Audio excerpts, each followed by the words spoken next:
바울이 1차 선교 여행지 마치고 나서 2차 선교 여행을 가자 할 때는 이제 1차 선교 여행했던 지역들을 다시 한번 재방문하는 그런 목적이었습니다. 살펴보면 15장 36절에 며칠 후에 바울이 바나바더로 말하되 우리가 주의 말씀을 전한 각 성으로 다시 가서 형제들이 어떠한가 방문하자 하고 이렇게 기록이 됐습니다. 다시 한번 살펴보자. 그런데 이후에 좀 안 좋은 일이 생겼습니다. 마가가 동참하느냐 아니냐의 문제로 바울과 바나바가 의견 충돌이 있었고, 그래서 이제 결론은 따로 가자 했는데, 이제 바나바가 마가와 함께 같이 그쪽 원래 갔던 그 1차 전도 여행, 그러니까 배를 타고 구브로로 넘어가는 이 일정을 먼저 출발을 하고, 그리고 이제 바울은 같은 데로 갈 수는 없으니까 이 위로 육로로 해서 가게 됩니다. 그래서 도착한 곳은 원래 그 1차 전도여행 배를 타고 섬으로 해서 이제 이 아시아 지역 올라갔던 거기를 이제 역으로 가게 되는 거죠. 그래서 제일 마지막에 이렇게 가서 유턴했던 덥에서부터 가게 돼서 덥에 루스드라, 이고니온, 그리고 안디옥, 비시디아의 안디옥까지 역으로 갑니다. 일정을 제가 이렇게 보니까 이건 제 생각입니다만 중요한 얘기는 아닌데, 이 둘이 경쟁하는 것 같습니다. 빨리 가야지 내가 이렇게 해서 위로 가서 그걸 마치고, 그 다음에 이제 거기서 아시아 지역 좀 더 나가려고 했는데 하나님께서 막으시니 북쪽으로 가자 해서 비두니아 북쪽으로 이렇게 가죠. 그래서 이렇게 갈 때는 이렇게 돌아오겠다는 계획이 있었을 것인데, 북으로 가는 것도 막으시니까 이쪽에서도 맞고 위에서도 맞고, 그러니까 어중간하게 올라가서 끝까지 간 게 이제 바다까지 가서 해안에 그 드로아라는 지역까지 간 겁니다. 이 드로아라는 지역에서 이제 어떻게 합니까? 더 이상 갈 곳도 없습니다. 아래로도 못 가고 위로도 못 가고 이제 전진도 못 가는, 이제 거기서 환상을 통해서 마게도냐로 건너와라라는 길을 이제 열어 주신 것입니다. 거기까지가 우리가 지난번에 살펴봤고, 그래서 이제 드로아에서 배를 타고 마게도냐, 유럽으로 가게 된 것입니다. 자, 그 다음 일정을 좀 보겠습니다. 16장 11절 12절 같이 읽겠습니다. 우리가 드로아에서 배로 떠나 사모드라게로 직행하여 이튿날 네아폴리로 가고 거기서 빌립보에 이르니 이는 마게도냐 지방의 첫 성이요 또 로마의 식민지라. 이 성에서 수일을 요하다. 여기 보니까 지금 빌립보가 나오는데 마게도냐 지방의 첫 성이라고 표현을 하는데, 사실 11절에서 배를 타고 그 다음에 사모드라게도 있었고 네아폴리도 있었습니다. 그러니까 이게 뭐냐면 사모드라게는 섬들입니다. 그래서 이 남해안처럼 거기에 이제 섬들을 이렇게 배를 타고 지났다, 사모드라게. 그리고 이제 배를 정착해서 내린 곳이 네아폴리입니다. 그리고 이제 네아폴리에 머문 것이 아니라 바로 그 다음에 이제 이 육지 안쪽으로 들어가서 빌립보에 이르게 된 겁니다. 그러니까 이 빌립보가 실질적으로는 첫 번째 성이 되는 겁니다. 이 빌립보에서 일어난 사건은 두 가지 일이 있었는데, 첫째는 루디아가 거기서 나오죠. 루디아가 거기서 살았는데 루디아 이 여인의 집이 다 구원을 받았던 사건입니다. 자, 16장 15절 보시면 그와 그 집이 다 세례를 받고 우리에게 청하여 이르되 만일 나를 주 믿는 자로 알거든 내 집에 들어와 유하라 하고 강권하여 머물게 하니라. 그래서 거기에 머물면서 복음을 전하는, 그래서 이 여인의 집이 복음을 전하는 또 작은 어떤 베이스 캠프가 되는 그런 역할을 했습니다. 루디아, 이 사람이 원래는 고향이 이 유럽이 아니라 아시안입니다. 아시아, 두아디라, 소아시아죠. 두아디아라는 곳입니다. 이 두아디아의 특산품이 있는데 그게 옷감이, 특히나 이 자주색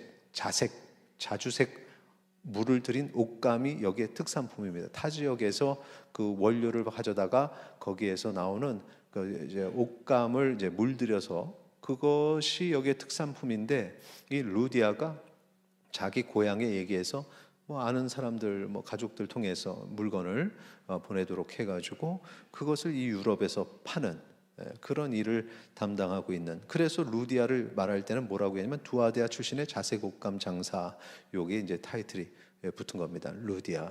그래서 귀한 것은 이 루디아가 자기 생업을 위해서 머무는 이 먼 곳이, 거기가 자기가 무역 사업을 하기 위해서 머문 곳인데, 그런데 그를 하나님께서 그 지역을 복음화시키는데 전초 기지로 삼았다. 아주 귀하게 쓰임 받는 것입니다. 여러분의 그 삶이 이런 하나님의 계획하심 속에 있습니다. 뭐 그냥 전혀 상관없는 이 옷감을 파는 그런 어떤 일을 하는 것 같지만, 하나님의 계획하심 속에, 하나님의 그 섭리 속에 사용하시는 성도님들이 되기를 소망합니다. 자, 그렇게 해서 거기서 복음을 전하는데 두 번째 사건이 이제 나오죠. 귀신 들린 한 여인을 만났습니다. 그러니까 여종인데 누구에게 속한 자죠. 근데 귀신이 들렸다는 겁니다. 근데 이 주인들이에요. 주인들이 이 귀신 들린 여인을 붙잡고서는 이제 돈을 벌었던 겁니다. 근데 이 귀신 들린 여인이 바울 일행이 복음을 전하니까 뒤에서 쫓아오면서 계속 소리를 지르는 겁니다. 뭐라고 소리를 질렀나 보겠습니다. 16장 17절 같이 읽겠습니다. 그가 바울과 우리를 따라 소리질러 이르되 이 사람들은 지극히 높은 하나님의 종으로서 구원의 길을 너에게 전하는 자라 하며, 자, 이 사람들은 지극히 높은 하나님의 종으로서 구원의 길을 너에게 전하는 자라, 이렇게 뒤에서 막 소리를 지른 거죠. 뭐가 좀 이상하죠. 틀린 말이 아닙니다. 맞는 말이죠. 맞는 말입니다. 대신 막 귀신 들린 자를 이용해서 돈을 벌었다라면 어떤 것들을 벌을 수 있을까 생각을 해볼 때는, 이제 귀신이 벌써 이 특기가 나오는, 아니까 예언 이렇게 과거에 있었던 일 맞추고 이러는 일들, 여러분 점치거나 이런 일들이 귀신이 실질적으로 다 정보를 주서, 이제 가짜들은 빼고 진짜들은 이 악한 영들이 다 알려주는 것이죠. 악한 영들 다 압니다. 그래서 아주 두렵게 만들고, 이렇게 지은 죄를 막 얘기해서 이제 두렵게 만들고 떨리게 만들고 하는 그런 사람, 그런 걸 또 이렇게 한 겁니다. 이게 맞는 말인데 바울 입장에서는 너무너무 괴로웠습니다. 현대식으로 표현하면 스트레스를 받은 거죠. 왜 그러느냐? 18절에 보니까 이같이 여러 날을 하는지라, 이게 문제입니다. 한 번 하고 말아야 되는데 계속해서 같은 말 계속하니까 바울이 심히 괴로워하여, 그래서 하루는 그냥 돌이켜가지고 예수 그리스도의 이름으로 명하노니 나오라 해가지고 귀신을 쫓아버린 겁니다. 이 부분이 참 은혜가 되는 게 뭐냐 하면은, 이게 맞는 얘기하는 게 다 좋은 건 아니구나. 귀신도 맞는 얘기를 하는데 주의 일을 방해하는 아주 고도의 수법으로 맞는 얘기를 계속하면서 사람들을 흐트러놔서 그렇게 문제를 만드는 수법이 있구나. 혹시 맞는 얘기 잘 하시는 분 계십니까? 예전에 저희들이 배울 때 원로 목사님의 가르침에, 교회는 맞는 얘기, 바른 얘기 하는 데가 아니다. 이 말씀이 바로 여기에 성경에 근거가 있죠. 그러면서 맞는 얘기니까 사람의 마음을 맞는 얘기 가지고 상처 주고 아픔 주고 분열을 주고, 일반적으로는 거짓말로 다 그렇게 하지만 맞는 얘기를 가지고도 그렇게 할 수 있는데, 정말 우리가 필요한 것은 이 말이 주의 일에 덕이 되는가 돌아보고, 그리고 침묵할 때도 있어야 된다는 겁니다. 맞는 얘기를 매일매일 하면서 상처와 아픔을 주면서 주님의 일을 막는 거는, 혹시 앞으로 그런 분이 계시면 저 사람의 수준은 어느 수준이다? 귀신 수준이다. 귀신같이 알아서 귀신같이 사람을 상처를 주는구나. 성령의 말은 아닌 겁니다. 귀신 같은 사람이다. 그래서 한 번 더 말씀드립니다. 맞는 말로 사람들의 상처를 주는 사람은 어떤 사람이다? 귀신 같은 사람이다. 아주 중요한 겁니다. 이게 주님의 맞는 말로 주님의 일을 방해를 하니까 사도 바울이 너무 힘들어서 주의 일을 해야 되는데, 그래서 귀신을 내쫓았는데, 여인에게 들었던 귀신을 내쫓은 건 정말 이건 좋은 일인데 이걸 싫어하는 사람들이 있습니다. 누구냐? 그 여인을 통해서 돈을 벌던 사람들. 이 사람들은 싫은 겁니다. 그러니까 지금 이 사람들은 본질의 부분,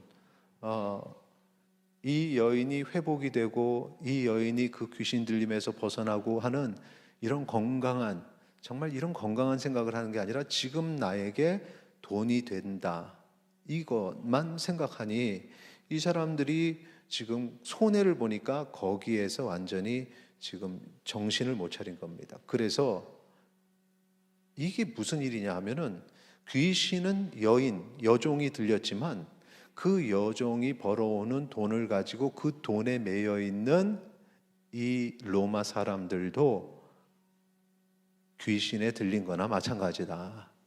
귀신의 작전에 꽉 쥐어가지고 돈이라면 그냥 그 어떤 대화도 통하지 않고, 돈 손해보는 데 있어서는 그냥 갑자기 눈빛이 달라지고 화를 내고, 아주 돈에 민감한 사람, 이 사람도 귀신에 들린 사람과 같다라는 겁니다.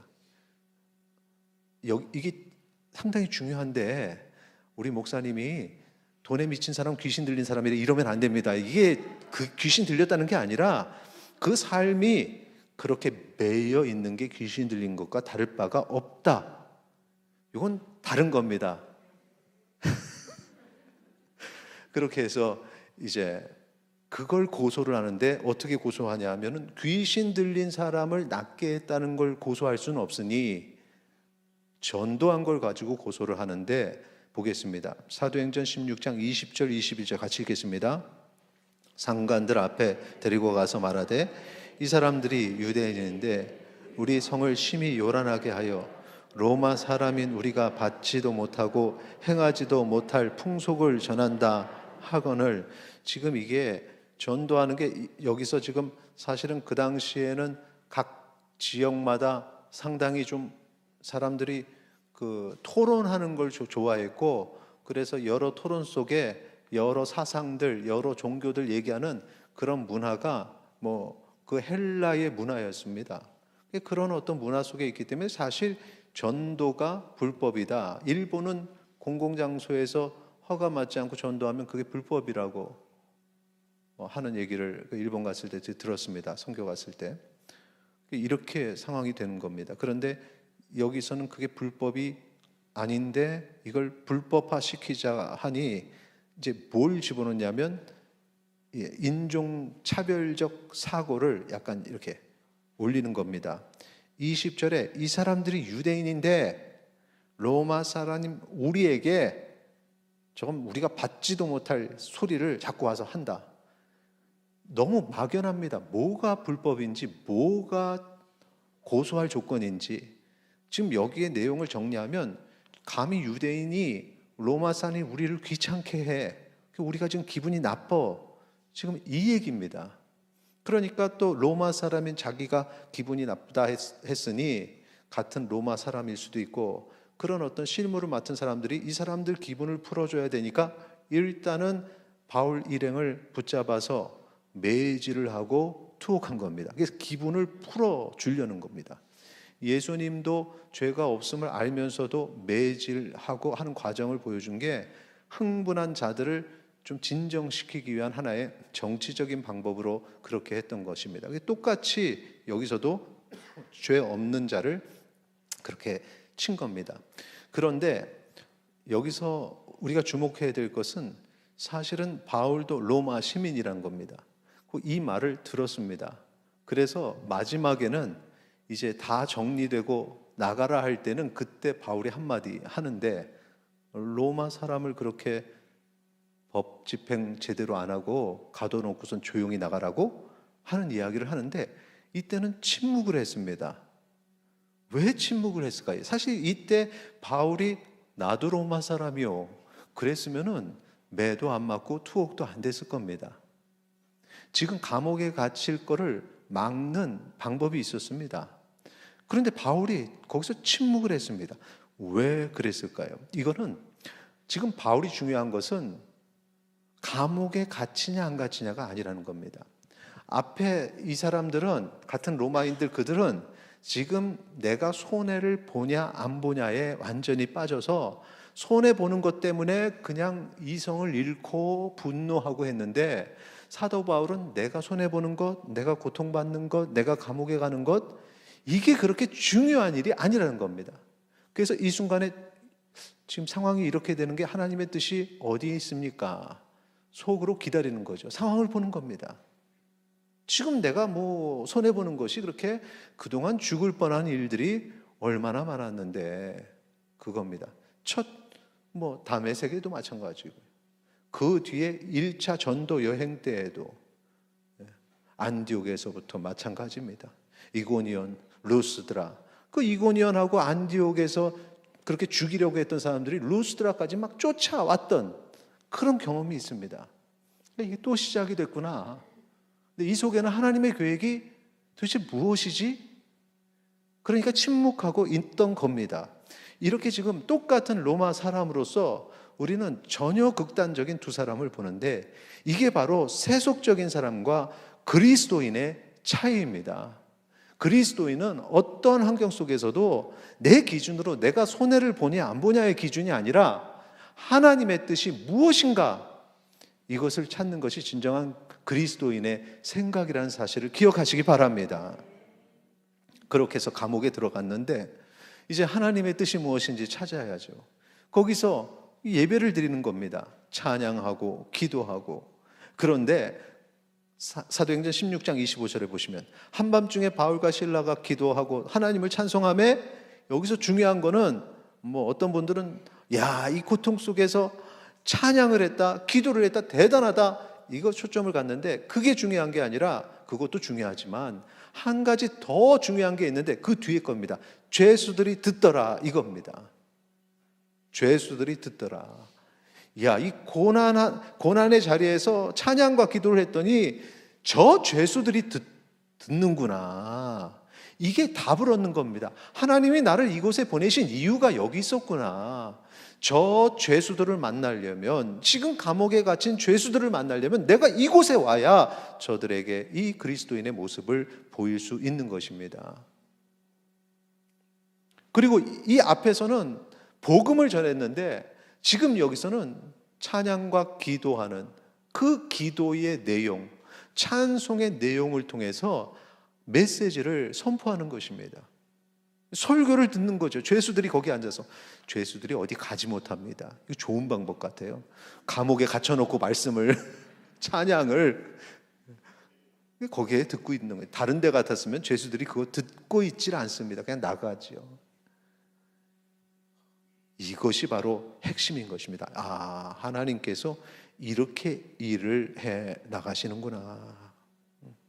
이런 힘이 어디서 오는가? 연단입니다. 정말 힘들고 어려운 순간순간의 그 과정들을 통해서 이게 나중에 베드로가 한 말도 우리가 살펴보겠습니다. 제일 마지막에 고난이 늘 오는구나. 우리가 고난을 피해갈 수 없구나. 그 속에서 내가 연단되어지는구나.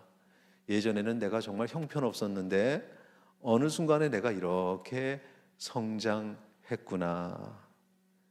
이런 깨달음, 내 모습이 변화된 깨달음은 참 행복한 깨달음입니다.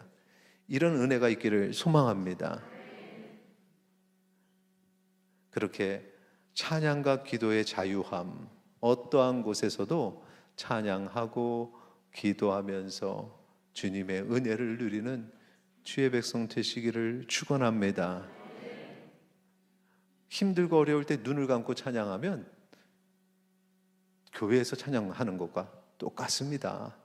교회에서 눈 감고 손 들고 찬양하는 것이나 감옥에 갇혀서 눈 감고 손 들고 찬양하는 것이나 그것이 다 하나님이 주시는 은혜이니 주님께 찬양하는 주의 백성 되시기를 소망합니다.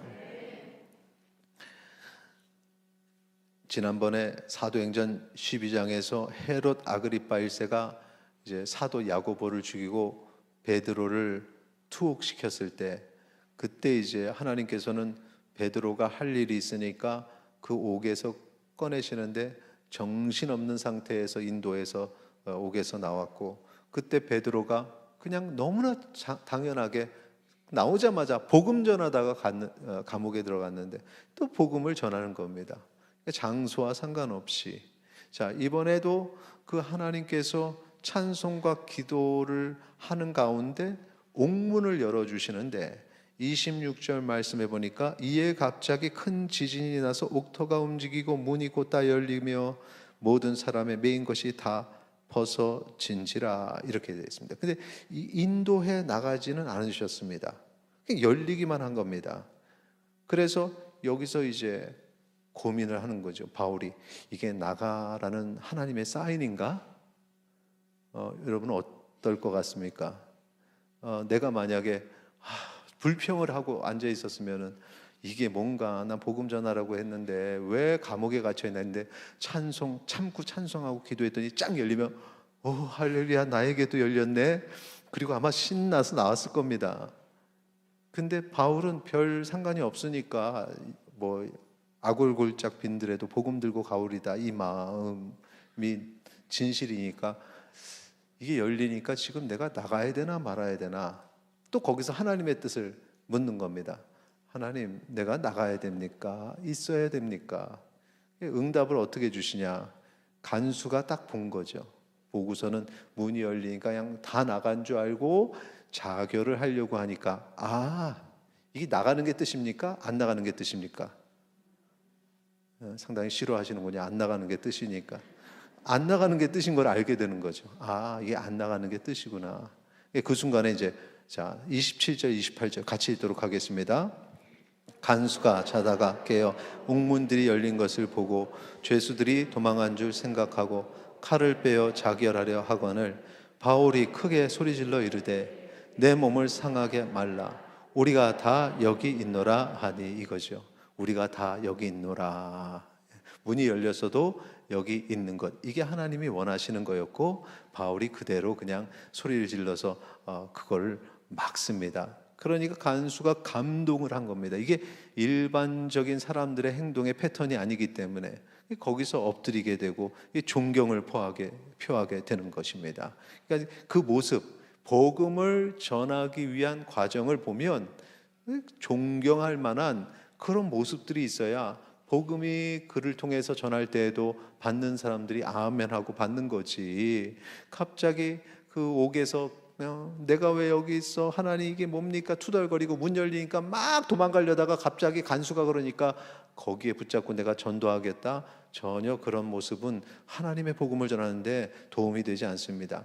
자, 간수가 바울 신라 앞에 엎드려서 그 다음에 이제 잠깐 좀 오시죠. 다른 장소로 모십니다. 그리고 이제 질문하는 거죠. 내가 어떻게 해야 구원을 얻습니까? 30절, 31, 32절 보죠. 그들을 데리고 나가 이르되 선생들이여 내가 어떻게 하여 구원을 받으리까 하거늘, 같이 읽겠습니다.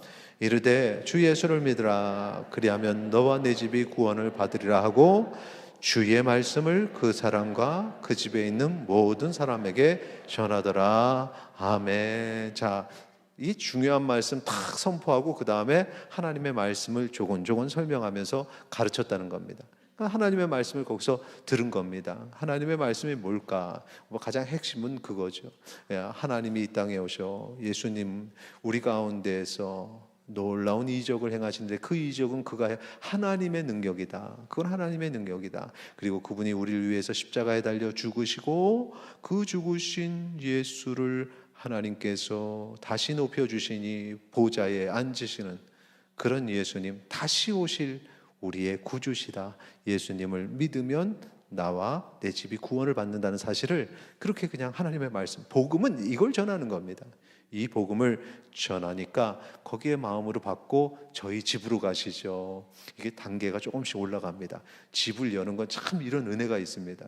내 집을 열어서 대접하고 싶은 그런 목회자들을 향한 성도님들의 마음은 그러죠. 우리 집이 누추하지만 목사님이 오신다는 기대감을 가지고 그렇게 오픈을 하고 그렇게 하죠. 그 사랑의 마음이 성도 간에도 좀 있기를 원합니다. 우리 사랑하는 우리 구역 식구들 집에서 따스한 차 한 잔 대접하고 같이 나누고, 근데 이제 그 마음이 귀찮아, 우리 집에는 좀 싫어, 오면은 또 신경 써야 되고 뭐 이것저것 준비해야 되고. 집을 오픈한다고 마음을 무조건 여는 건 또 아닌 것 같습니다. 왜냐하면 제가 예전에 유학 시절에 그 부교육자 할 때 구역 예배를 어떤 집에서 하는데 집주인이 너무 급한 일이 있어서 그래서 집은 열어주고 본인은 나갔어요. 남들만 들어갔더니 시간 맞춰 짜장 배달이 돼서 그래서 짜장을 먹고 우리끼리 청소하고 나왔습니다. 이러기도 하는구나. 저는 상당히 그 색다른 경험이었는데, 그 플라스틱 그 일회용 스티로폼에 다 식은 짜장 다 굳어가지고 그거를 먹으면서 그래도 감사하다, 집을 오픈을 해줬으니까. 그러니까 우리의 마음이 주님을 향한 마음, 그 마음으로 사랑하는 성도들에게도 나를 열어서 함께하는 그런 주님의 자녀 공동체가 되기를 소망합니다. 점점점 감동함에 따라서 오픈하는 게 달라지죠. 감옥에서 다른 장소로 옮겼다가 그 다음엔 집으로 오세요 해서 집까지 그렇게 모시게 됩니다. 자, 사도행전 16장 33, 34절 같이 읽겠습니다. 그 밤 그 시각에 간수가 그들을 데려다가 그 맞은 자리를 씻어주고 자기와 그 온 가족이 다 세례를 받은 후 그들을 데리고 자기 집에 올라가서 음식을 차려주고 그와 온 집안이 하나님을 믿음으로 크게 기뻐하니라. 아멘. 자, 다친 부분도 다 씻어서 치료해주고 그 다음에 세례 가족들까지 다 받고 음식도 차려주고 그러면서 하나님을 믿음으로 그냥 기쁨이 넘쳐나는 놀라운 변화가 있었습니다. 바울이 이제 하나님이 이 놀라운 일을 이루시기에 나를 감옥으로 보내셨구나, 할렐루야, 주님을 찬양합니다, 속으로 하나님께 감사했을 겁니다. 그 감옥이 바울의 선교의 현장이 되었다는 겁니다. 세상에 나를 복음 전하라고 감옥까지 보내시는 하나님, 하나님은 저 감옥에 있는 영혼까지도 그렇게 생각하시고 사랑하시는구나. 저 간수가 늘 감옥에서 죄인들 지키느라 복음을 거리로 나와 복음을 들을 기회가 없는데 하나님께서는 그 영혼을 위해 나를 이곳에 보내셨구나. 이 놀라운 깨달음을 사도 바울은 아는 겁니다. 그래서 사역자의 생각은 상당히 폭이 넓어야 됩니다. 하나님의 항상 그 크신 계획을 항상 깨닫고 내 생각이 미치는 곳이 아닌 그 이상의 하나님의 위대한 뜻을 생각하고 기다리시기를 소망합니다. 하나님이 날 위해서 이거 주실 거야 할 수가 없습니다. 왜? 이거 주실 거야 라는 건 내가 생각하는 범위고 하나님이 주시는 범위는 그 범위를 넘어서니, 그러니 그 영역에 들어가면 우리는 하나님 이게 도대체 뭡니까? 이게 어떤 상황입니까? 라고 질문을 할 수밖에 없습니다. 그런데 내가 하나님 앞에 그 질문을 할 때는 하나님이 내 생각 밖에 있는 위대한 일을 준비하고 계신다라는 생각을 우리가 잊어서는 안 됩니다. 특별히 감옥이라는 장소는 복음을 전할 장소도 아니고 거기에 어떤 하나님의 놀라운 계획이 있을 거라는 생각을 못 합니다. 어둠의 장소이기 때문에 그렇습니다. 그런데 우리가 어둠의 장소에 들어가면 기억해야 될 거 있습니다. 그게 뭐냐? 내가 어둠의 장소에 들어갔다고 해서 하나님의 계획하심이 어둠 속에 암흑 속에 빠지는 거냐? 그게 아니라는 겁니다. 우리가 기차를 타면서 터널 안으로 들어가면 터널 안에 이 어두움은 우리가 위로 가는지 아래로 가는지 직진하는지 지금 가고 있는 건지 모릅니다. 어두움은 우리로 판단을 못하게 합니다. 그런데 하나님의 세계는 터널 밖에 있는 것입니다. 터널 밖에서 우리는 되게 빠르게 그 암흑을 지나 여기서 저쪽 또 다른 곳으로, 차원이 다른 곳으로 가고 있는 겁니다. 그래서 그 터널이 끝나기까지만 기다리면 되는 거지, 내가 암흑에 들어갔다고 무서워서 내가 지금 어디로 가는 거냐, 내가 추락하는 거냐, 난 이제 죽었다 투덜거리면 안 된다는 것입니다.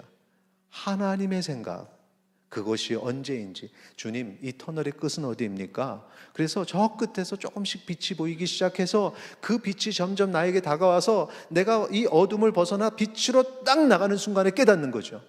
내가 벌써 여기 와 있구나. 하나님이 나를 이렇게 이끄셨구나. 그 어두움은 나를 발전시키는 시간이었다라는 사실을 기억하시기 바랍니다. 터널에 탁 들어가면 하나님 이제부터 저는 안 보입니다. 하나님께 맡깁니다. 하나님께서 나를 이끌어 주세요. 이렇게 기도하시기를 소망합니다. 그렇게 이 감옥 안에서 바울의 복음을 전하고 선교 현장이 되었고 사역의 열매를 맺었다라는 것입니다. 여기서 궁금한 게, 그러면 바울과 실라가 빌립보 감옥에서 찬양을 부르고 할 때 그걸 들었던 죄인들은 복음을 어떻게 했을까? 들었을까? 그 내용이 없는 거 보니까 이게 만약에 그들이 복음을 받고 간수처럼 변화됐다면, 그랬다면 아마 거기서 간수와 그곳에 있는 모든 이들이 복음을 받고 세례를 받았더라라는 말씀이 기록이 됐을 것입니다. 한 영혼이 돌아오는 것도 귀하기에 그걸 기록을 안 하고 쑥 넘어갈 리는 없습니다. 그래서 그냥 그렇게 생각할 때, 이 죄인들, 찬양을 들었던, 기도를 들었던 죄인들은 복음을 안 받았는가 보다, 이렇게 생각을 하면, 그러면 간수는 받았고 죄인들은 안 받은, 왜 이런 상황이 펼쳐졌을까 생각해 보니, 이 죄인들은 그냥 늘상 감옥에 가고 그냥 거기서 그냥 별로 이렇게 감옥에 갇힌 자체가 그렇게 심각하지 않았던 거죠. 상대적으로 간수는 죄인이란 신분도 아니고 자기는 거기서 죄인을 지키는 신분인데, 지금 문이 열림으로 말미암아 나는 이제 끝났다, 나는 이제 죽었다, 차라리 내가 죽는 게 낫겠다라고 자결을 시도했습니다. 자살을 해야만은 하는 그런 어떤 극단적인 벼랑의 끝까지 갔던 겁니다. 그 순간에 은혜를 누리게 됐던 겁니다. 이 내용을 통해서도 우리가 다시 한번 중간에 걸쳐 있는 것보단 차라리 끝까지 가는 게 낫다. 지난번에 말씀드렸던 건 깊은 심해에 빠졌을 때 중간에서 바둥바둥 거리는 것보다 차라리 하나님 바닥까지 떨어지게 해주세요. 바닥에 떨어지면 그걸 차고 올라갈 수 있으니까 그렇게 기도하라고 말씀을 드렸습니다. 벼랑 끝에 서야 내가 할 수 없으니 하나님을 붙잡게 되는 겁니다. 오늘 바라기는 차라리 중간에 빨리 주님 앞에 내어놓으면 바닥까지 갈 일도 없다는 겁니다. 베드로가 참 위대한 것 중에 하나가 뭐냐면 겁이 많았다는 겁니다. 바다에 빠질 것 같으니까 바로 주여 나 죽어요, 내가 할 수 있어가 아니라 주님을 그 순간에 부르고 붙잡았다는 것. 내가 하려고 하지 말고 빨리 주님께 맡기는, 그러면 빨리 회복될 줄 믿습니다. 바로 그겁니다. 벼랑 끝까지 가서는 안 된다. 그 전에 하나님께 맡겨야 된다라는 것입니다. 자, 그 일이 마쳤습니다. 그 다음에 놀라운 건 바울이 여전히 감옥에 남아 있었다는 겁니다. 그러니까 바울은 내가 여기 갇히는 거에 대해서 별 중요한 문제가 아니라는 겁니다. 내가 받는 대우가 별로 중요하지 않습니다. 하나님의 일이 완성이 됐나? 여기서 내가 할 일은 다 끝났나? 그냥 그 생각뿐이라는 겁니다. 그리고 나서 이제 날이 밝으니까 저 위에서 소식이 옵니다. 거기 갇혀 있는 사람들, 바울 일행들을 얘기하면 내보내라 그래. 이제 그제서야 얘기하는 거죠. 자, 16장 37절 같이 읽습니다. 바울이 이르되 로마 사람인 우리를 죄도 정죄하지 아니하고 공중 앞에서 때리고 옥에 가두었다가 이제는 가만히 내보내고자 하느냐? 아니라 그들이 친히 와서 우리를 데리고 나가야 하리라 한데. 마지막에 얘기하죠. 이 구절 때문에 앞부분에도 바울이 분명히 자기가 로마 사람이라고 충분히 말할 수 있었다라고 생각을 하게 된 겁니다. 이제 마지막에 다 했더니 오라 그래, 나 로마 사람이야. 그리고 왔으면 이제 그 다음에 간수가 또 어떤 일이 있었는지를 또 설명을 할 겁니다. 간접적인 복음이 또 선포되겠죠.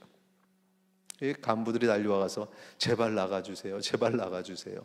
그래서 여유 있게 이제 감옥을 나가게 됩니다. 아골골짝 빈들에도 복음 들고 가오리다, 이 찬양이 우리는 복음을 들고 가는 그곳이 하나님이 내게 가라 하신 곳이면 아골골짝과 빈들 이걸 따지지 말고 주님이 가라 하시는 곳에 순종하는 그런 사명자가 되기를 소망합니다. 복음 들고 가되 좀 좋은 곳으로 보내주세요. 남들보다 나은 것으로. 내가 그리스도인으로서 하나님께 영광 올리는 삶을 살기를 원합니다. 그런데 좀 편하게 살면서 멋있게 하게 해주세요. 이렇지 않고 하나님이 그냥 가라 하시는 곳을 순종하면서 가기를 소망합니다. 그냥 뭐 어두운 곳도 갈 수 있고 좋은 곳도 갈 수 있고 무조건 안 좋은 데로 광야로만 가라가 아닙니다. 하나님이 높여주시는 분이니까 높여주실 때는 그곳에서 선포하면 되는 겁니다. 자, 말씀을 정리하겠습니다. 말씀, 우리 바울에게 감옥은 어디입니까? 복음 전하는 자리, 하나님을 만나는 자리, 하나님이 일하심을 보는 자리. 그 과정 속에서 어두움, 어려움, 고통, 이건 그냥 과정일 뿐입니다. 우리는 하나님이 행하시는 일을 보면 되는 겁니다. 우리 마지막으로 이 말씀, 베드로가 한 말씀을 우리가 살펴보겠습니다. 베드로전서 4장 12절에서 14절, 여러분에게 주시는 말씀입니다. 사랑하는 자들아, 너희를 연단하려고 오는 불시험을 이상한 일 당하는 것 같이 이상히 여기지 말고 오히려 너희가 그리스도의 고난에 참여하는 것으로 즐거워하라.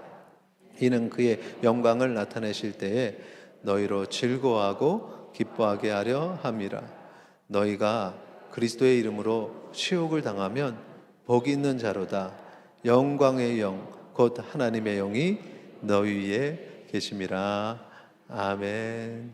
주의 이름으로 당하는 그 자리에 성령께서 나와 함께 하셔서 이기게 하십니다. 이 말씀 기억하고 어떤 고난이 올 때 담대히 승리하시기 바랍니다.